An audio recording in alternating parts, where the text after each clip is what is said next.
How's it going, guys? TacTixHD here, bringing you Season 7 of my NHL 14 Calgary Flames GM Mode Series. So right here, guys, while we're taking a quick look at the NHL and AHL lineup, I just want to apologize for not having a video out for the past 4 or 5 days. I've just been really busy with the end of the semester here, with school, a lot of assignments due as well. Final exams are about a week away, so I've been pretty busy with that. Also, just had to work all weekend this weekend, so couldn't really get a video out for that. And just want to apologize basically for being pretty busy. But this week I'm actually have a lot of free time, and then finals start up at the end of the week. So hopefully, next 3 or 4 days, we'll be able to get a video out a day for you guys. Anyways, right here, guys, a quick look at the overalls of my team. 4.5 stars throughout, so really nice there. And right here, guys, a quick look at the potential, or the top potential NHL players. Kucherov, Barty, McDavid, and Ekblad are the top players in the NHL. And the AHL, we have Reinhart, Nurse, Monahan, and Delangelo, all with 4.5 stars, as well as a lot of players here with 4 stars. Unfortunately, they're all red stars, because if you guys remember, I started this GM mode at the beginning of NHL when, for whatever reason, they had all the prospects having red stars. So it kind of limits how good a lot of them can get, but that's how we started it. So it's pretty fair, since all the other NHL teams will experience the same thing. Here, guys, at the All-Star game, you can see Patrick Kane made it on as the first line right wing. As well, I think we might have had a defenseman make it this year. Yeah, right there, Mark Giordano made it on the third pair, and also Robin Lehner made it as the backup goaltender. So we got a player from each position at the All-Star game, which is always good to see. And right here, guys, at the trade deadline, making a pretty big trade here with Buffalo, sending over a couple prospects here, Silov, Hanoski, one prospect, Silov, Hanoski, and 2 firsts for Vanek and Kitchen. The 2 first-round picks I don't really need because I have a lot of prospects. Silov's like my 7th defenseman, so I mean, he's not really a big deal, plus he's getting paid too much money. And then Hanoski was my 4th line right winger. And then right here, guys, to get back one of those first-round picks, I traded away Christian Ehrhoff. I didn't really need him. He started to decline. He went from 84 to an 82 in 1 year, so I figured, what the hell, I'll just trade him away. And here, guys, right after the trade deadline, there's always players being thrown on waivers, so I decided to take a look at them, see who was worth picking up. So I ended up going with that Quenneville guy, as well as Dylan Mickelrath. Quenneville, I think, had 3-star potential, and Mickelrath was just 78 overall, so basically replaced Siloff. Over here, guys, at the end of the NHL season, you can see the scoring leaders on our team. I think Michael Backlund actually led the team in scoring this year, which is good to see. McDavid didn't have the greatest year. I was hoping for a lot better from him, but he's still really young, obviously, and can get even better. And right here, guys, is where we finished second in the NHL and second in the NHL and second in the Western Conference. Edmonton actually finished first in the NHL. Our AHL team again finished first in the AHL. I think they've done that for like the past 5 years in a row.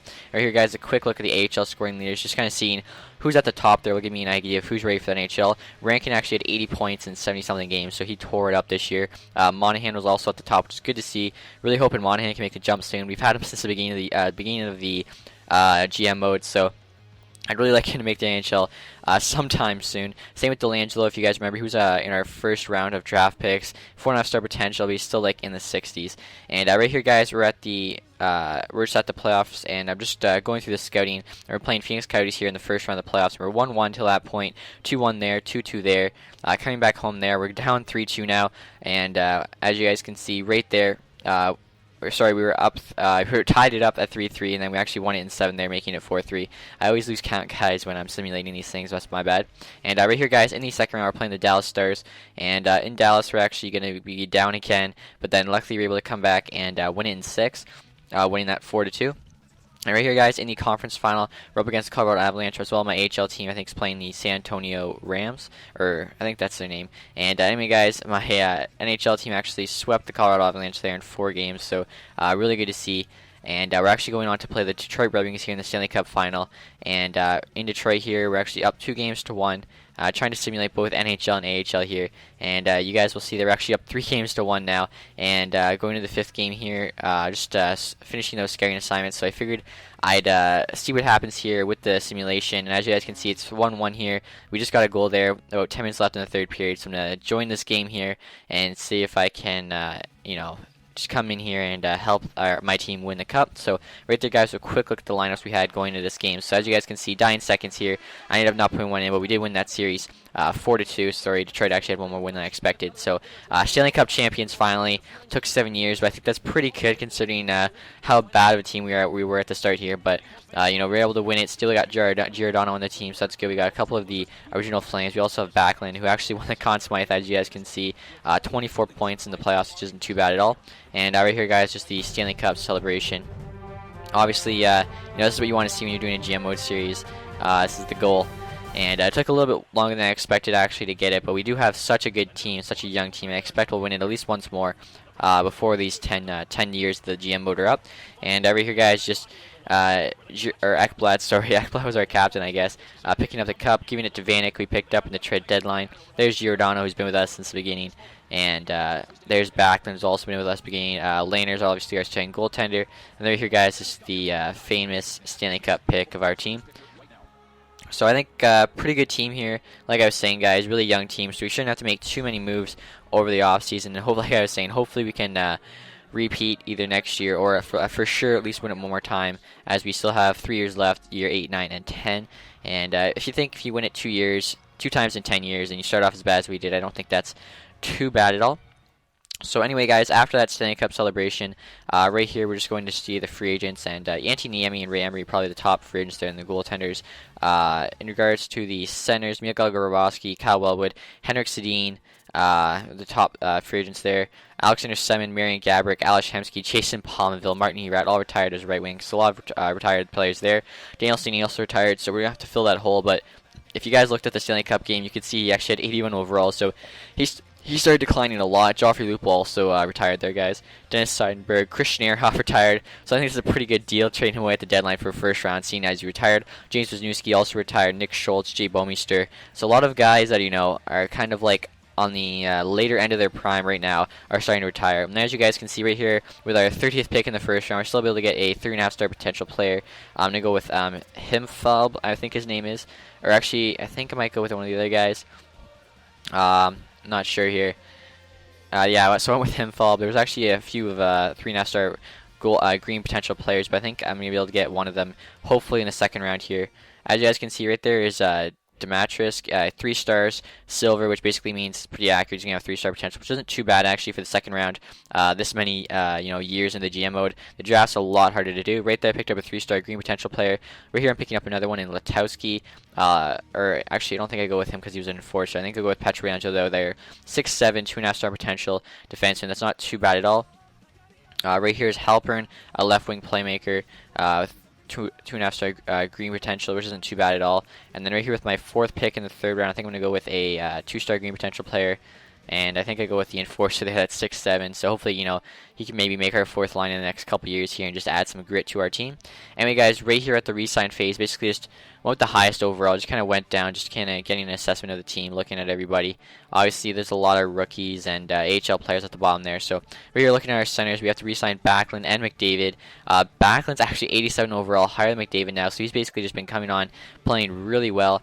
McDavid obviously kind of stuttered. I think he's been 85 for the last couple of years. Hasn't really moving anywhere, unfortunately. Even though he's got that 4.5-star red potential, I'm thinking he needs some first-line minutes maybe to finally get up in the potential, as he's just kind of, like I said, been sitting there. But luckily Backlund's kind of taking over that first-line role. LeBlanc and Sheehan at 81 and 80 are decent 3rd and 4th-line centers. And then we got Monahan, Heffernan, and Rankin each as pretty decent AHL guys, so that we don't really have to worry about them. So right there, guys, I made a $6.5 million offer to Backlund, $4 million for McDavid.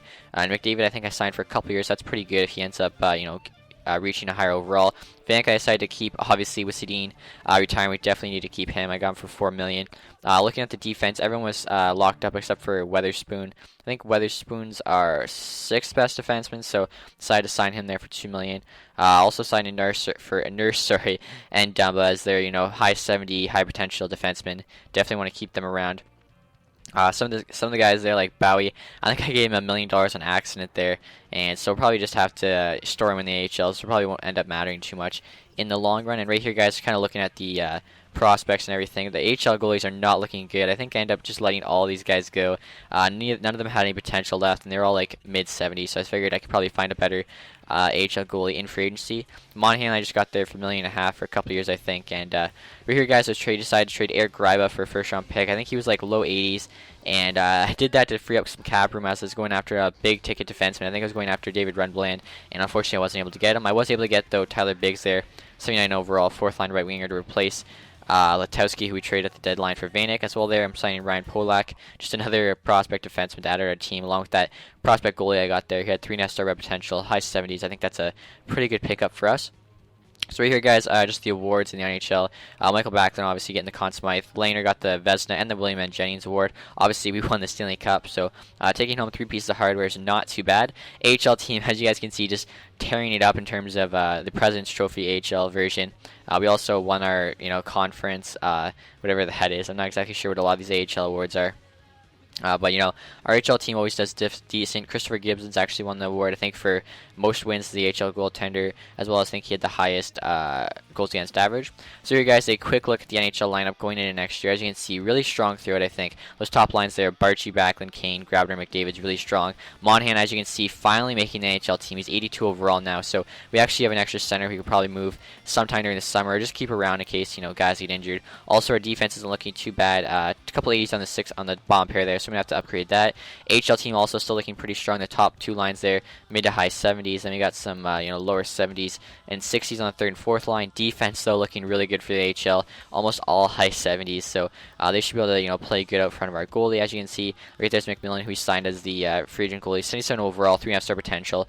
He might be able to come on, which would be really good. And then right here, guys, a quick look at the overalls. As you can see, still 4.5 stars throughout. So anyway, guys, that's it for this episode. I hope you enjoyed it. Make sure to stay tuned for season 8, which will be out probably within the next week or so. Besides that, guys, thanks for watching. If you did enjoy the video, please leave a like. Have a nice day, guys. Goodbye.